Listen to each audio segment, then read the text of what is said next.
صل على رسوله الكريم. أما بعد فقد قال الله تعالى في كلامه المجيد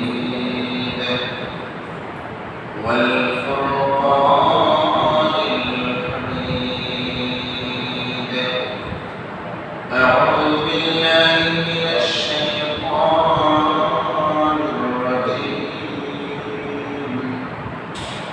بسم الله الرحمن الرحيم. ولله على الناس حج البيت من استطاع إليه سبيلا ومن كفر فإن الله غني عن العالمين.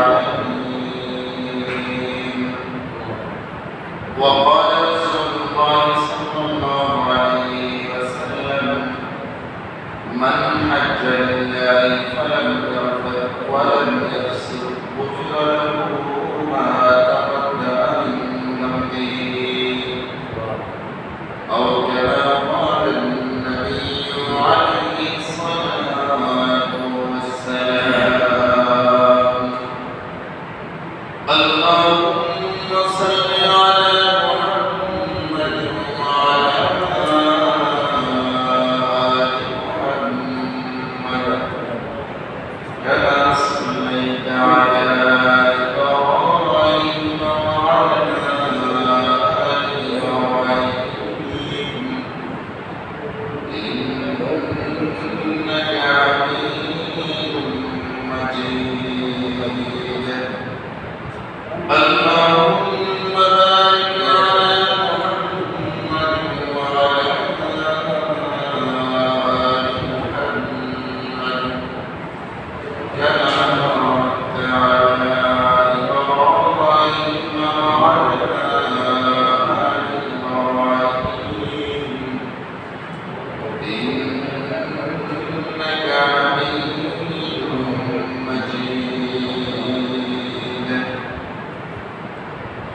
عليك عمد منظر حيث ذابت المجيب. عليك عمد منظر حيث ذابت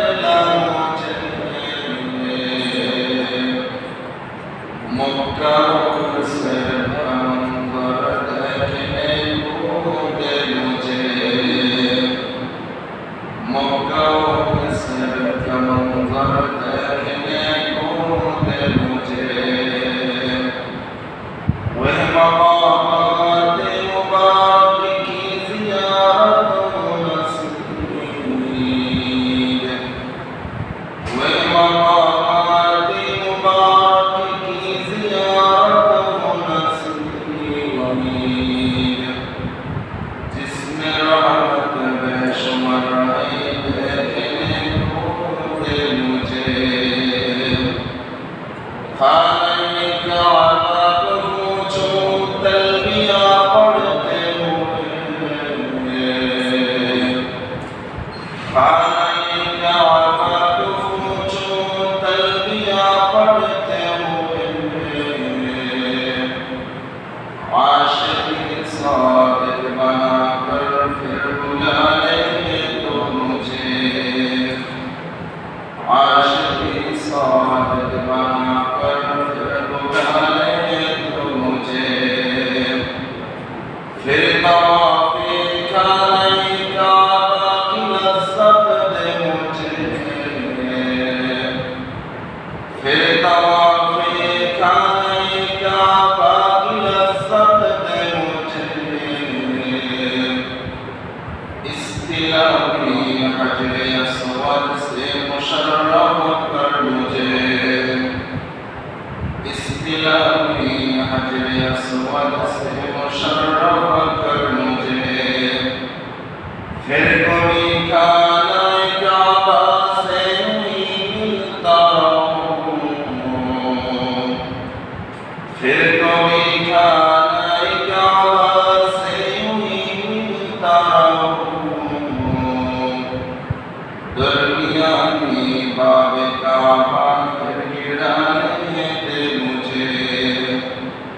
दुनिया में बाब काबा मिलाए दे मुझे,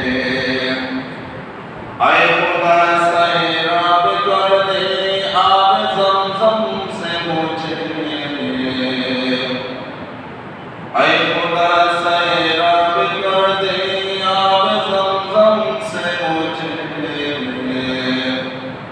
हाथ उठाऊं तेरे दर पे जब मिलाए तो मुझे, हाथ उठाऊं तेरे दर पे जब मिलाए तो मुझे। सम्मानित मुसलिम किराम, मुरब्बियाने आज़म, সর্বপ্রথম মহান রব্বুল আলামিনের দরবারে সর্বোপরি শুকরিয়া আদায় করি যে মহান রব্বুল আলামিন, যে মহান মালিক আমাদেরকে দুনিয়ায় সর্ব ধরনের দায়িত্বকে উপেক্ষা করিয়া বিশেষ করে গুনার কাছ থেকে পারে করে মহান রব্বুল আলামিনের মহান জুমার নামাজ আদায়ের উদ্দেশ্যে পবিত্র জিলকদ মাসের প্রথম জুমায় আল্লাহর মসজিদে আসবার বসবার তৌফিক দান করেছেন। এই জন্য মহান মালিকের দরবারে, মহান মনিবের দরবারে অন্তরের গভীর থেকে উচ্চ স্বরে জোর সুরে ভক্তি করে সমস্বরে এই থেকে কালিমাত শুকর আদায় করে সকলে বলে আলহামদুলিল্লাহ। শরীফের পরে আমি আপনাদের সম্মুখে কুরআন কারীমের সূরা আলে ইমরান থেকে আয়াত কারিমা তেলাওয়াত করেছি। বিশ্বনবী মুহাম্মদ রাসূলুল্লাহ সাল্লাল্লাহু আলাইহি ওয়াসাল্লামের অসংখ্য অগণিত বাণী হাদিসের পাঠ থেকে হাদিস তেলাওয়াত করেছি। মহান রব্বুল আলামিন যদি তৌফিক দান করেন আয়াত ও হাদিসকে সামনে রেখে সংক্ষিপ্ত সময়ে সংক্ষিপ্ত আকারে কিছু কথা বলার চেষ্টা করব। ওয়া তৌফিকি ইল্লা বিল্লাহ। মুহতারাম হাজিরিন, এখন আমাদের মাঝে যে মাসটা চলতেছে এই মাসের নাম হলো জিলকআদা, যেটাকে আমরা জিলকদ মাস হিসেবে চিনি। আরবি বছরের সম্মানিত মাসের মধ্যে একটা মাস হলো জিলকদ মাস। একটা মাস কি? জিলকদ মাস। একজন মুসলমানের জন্য যতগুলো ইবাদতের বিধান আল্লাহ দিয়েছেন, ইসলাম ধর্মের মধ্যে যতগুলো বিধান আছে, ইবাদতের যত বিধান আছে, কোন কোন বিধান আছে, কোন কোন ইবাদত আছে যেগুলো সময়ের সাথে সম্পৃক্ত নাই, যখন ইচ্ছা বান্দা তখন করতে পারে। যেমন মনে করেন জিকিরের ইবাদত বান্দা যখন মন চায় তখন করতেই পারে, জিকির করলে কি লাভ। কিছু কিছু ইবাদত আছে যেগুলো সময়ের সাথে জায়গার সাথে সম্পৃক্ত। যেমন মনে করেন পবিত্র মাহে রমজানের রোজা, এটা রমজান মাসের সাথে সম্পৃক্ত। রমজান মাস ছাড়া অন্য মাসে যদি মাহে রমজানের রোজা রাখে হবে? বুঝলেন? হবে? হবে না। কুরবানি নামক ইবাদত এটা সময়ের সাথে সম্পৃক্ত। জিলহজ মাসের নির্ধারিত তারিখগুলোর আগে অথবা পরে যদি কেউ কুরবানি করে, কুরবানি হবে? হবে। ঠিক তেমনিভাবে মুসলিমদের জন্য গুরুত্বপূর্ণ আরেকটা ইবাদতের নাম হলো হজের ইবাদত। কি? হজ। এটাও সময়ের সাথে সম্পৃক্ত, জায়গার সাথে সম্পৃক্ত। নির্দিষ্ট সময় ছাড়া, নির্দিষ্ট জায়গা ছাড়া, অনির্দিষ্ট সময়ে অনির্দিষ্ট জায়গা যদি কেউ হজ করতে চায় পারবে? পারবে। মুহতারাম হাজিরিন, হজের আবেদনের অর্থ হলো ইচ্ছা করা। হজের আবেদনের অর্থ কি? ইচ্ছা করা। পরিভাষায় হজ বলা হয় নির্দিষ্ট জায়গায়, নির্দিষ্ট সময়ে, নির্দিষ্ট কতগুলা কাজ করাটাকেই হজ। তাহলে নির্দিষ্ট জায়গা, নির্দিষ্ট সময়, নির্দিষ্ট কাজ। নির্দিষ্ট জায়গা কোথায়? খানায়ে কাবা। কোথায়? খানায়ে কাবা। মুহতারাম হাজিরিন, কুরআন কারীমের ভিতরে এসেছে পৃথিবীতে মহান রব্বুল আলামিন সর্বপ্রথম যে ঘরটা বানিয়েছেন ওই ঘরটার নাম হলো খানায়ে কাবা, বাইতুল্লাহ শরীফ। ওই ঘরটা বাইতুল্লাহ। বাইতুল্লাহর আগে আসমানের নিচে জমিনের উপরে আর কোনো ঘর ছিল? এই ঘরটা এই পর্যন্ত 10 বার নির্মাণ করা হয়েছে। সর্বপ্রথম নির্মাণ করেছিলেন ফেরেশতারা। কে? ফেরেশতারা। এরপরে বাবা আদম ক্রমে ক্রমে নবী রাসূলগণের মাধ্যমে সর্বশেষ হাজ্জাজ বিন ইউসুফের বর্তমান নির্মাণাধীন আছে। এই খানায়ে কাবা বড় বরকতপূর্ণ এক জায়গা, বড় গুরুত্বপূর্ণ এক জায়গা। আল্লাহর নবী বলেন আন-নাজরু ইলাল কাবাতি ইবাদাতুন, বাইতুল্লাহ কেমন গুরুত্বপূর্ণ, বাইতুল্লাহর দিকে তাকাইলেই ইবাদত। সুবহানাল্লাহ, বাইতুল্লাহর দিকে তাকাইলেই কি ইবাদত। আন-নাজরু ইলাল কাবাতি ইবাদাতুন, আন-নাজরু ইলা বাইতিল্লাহি ইবাদাতুন, বাইতুল্লাহর দিকে তাকানোটাই ইবাদত। সুবহানাল্লাহ। অন্য হাদিসের ভিতরে এসেছে আল্লাহর নবী বলেন প্রতিদিন, প্রতিটা মুহূর্তে, প্রতিটা রাতে, প্রতিটা মুহূর্তে বাইতুল্লাহ এমন একটা বরকতপূর্ণ ঘর, এই ঘরের উপরে আল্লাহর পক্ষ থেকে 120টা রহমত নাযিল হয়। সুবহানাল্লাহ। কয়টা রহমত? কয়টা? 120টা। রাসূল বলেন সিদ্দুনা লিত-তাওয়াফিন, 60টা রহমতের ভাগীদার হয় তাওয়াফকারী মুসাল্লিরা। সুবহানাল্লাহ। যারা বাইতুল্লাহ চতুর্পাশ তাওয়াফ করে তারা 60টা রহমতের ভাগীদার হয়। সুবহানাল্লাহ। ওয়া আরবাঈনা লিল মুসাল্লিন, বাইতুল্লাহর ভিতরে যারা নামাজ পড়ে 40টা রহমতের ভাগীদার তারা হয়। সুবহানাল্লাহ। ওয়া ইশরুনা লিন নাযিরিন, যারা বাইতুল্লাহ তাকায়া তাকায়া দেখে তারা 20টা রহমতের ভাগীদার হয়। সুবহানাল্লাহ। কি বুঝলেন? বাইতুল্লাহ গুরুত্বপূর্ণ এক ঘর, যেটার দিকে তাকাইলেই কি হয়? সওয়াব। হাদিসে পাকের ভিতরে এসেছে বাইতুল্লাহ কেমন গুরুত্বপূর্ণ, যখন রাসূল বলেন বাইতুল্লাহ এমন এক গুরুত্বপূর্ণ, বাইতুল্লাহর ভিতরে যদি কোনো আল্লাহর বান্দা প্রবেশ করে সে যেন আল্লাহর রহমতের ছায়ার ভিতরে প্রবেশ করে। সুবহানাল্লাহ। কল্যাণের ভিতরে প্রবেশ করে। বাইতুল্লাহ থেকে যখন আল্লাহর বান্দা নামাজ পড়ে বাইরে হয়, মাগফুরান লাহুম, খারাজ মাগফুরান লাহুম, এমন ভাবে বাইরে হয় মাগফুর, নিষ্পাপ, তার কোনো গুনাহ থাকে না। সুবহানাল্লাহ। ভাই ও বুজুর্গ, এখন আমাদের মাঝে চলতেছে হজের মৌসুম।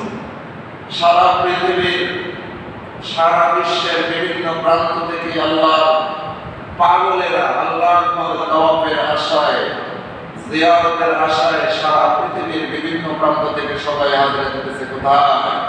বাইতুল্লাহ। কোথায়?